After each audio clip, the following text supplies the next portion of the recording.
This is low-fat, heavenly blue cheese dip. I actually created this for Pepperidge Farm because they have these crackers, baked naturals, and they wanted me to come up with a really decadent dip that wasn't fattening because they have a whole health program going on. So I love this. Here are 4 ounces of low-fat vegetable cream cheese, one of my go-tos because it's got the extra vegetables and the extra flavor. And then here is half a cup of low-fat sour cream. Here is 1/8 of a pound of crumbled blue cheese. I mean, is anything better than blue? If you don't like blue cheese, there's something wrong. And a lot of people don't, but there's a lot of people with something wrong.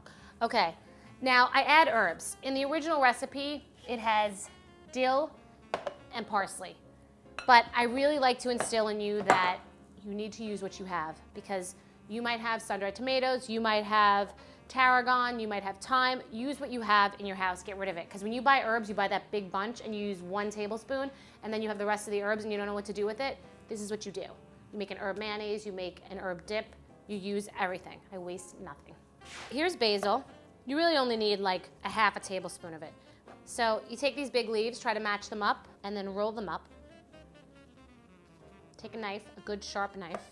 Get your knives sharpened, get a knife stone, a sharpening stone. I will tell you about it on my website, another conversation. Have sharp knives. And then this is called chiffonading. Now, just continue to chop it. Chiffonading is better for like a pasta or something. You want the pieces to be a little smaller, but we're gonna, you know what, we're gonna puree it anyway. So that's probably a tablespoon of basil. It says use 1/2 teaspoon. I'm using a tablespoon. Don't go crazy because some herbs like basil and dill and cilantro are more aromatic. With parsley, you really could do anything you want. You just take herbs and you just bunch them up and you don't have to be fancy because we're going to puree this. Okay. Cilantro, use sparingly. Not a lot of people like cilantro, so you could even leave it out. We're gonna blend. We're gonna use my favorite friend, the immersion blender. And we are going to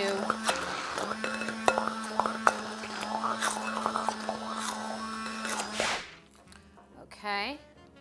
The dip is not totally pureed. It's got still a little bit of chunk. Here's just a little parsley. Big on the finish.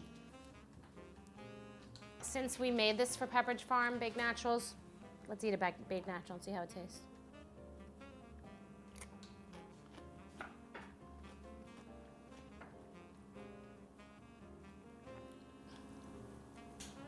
I can't even stand myself.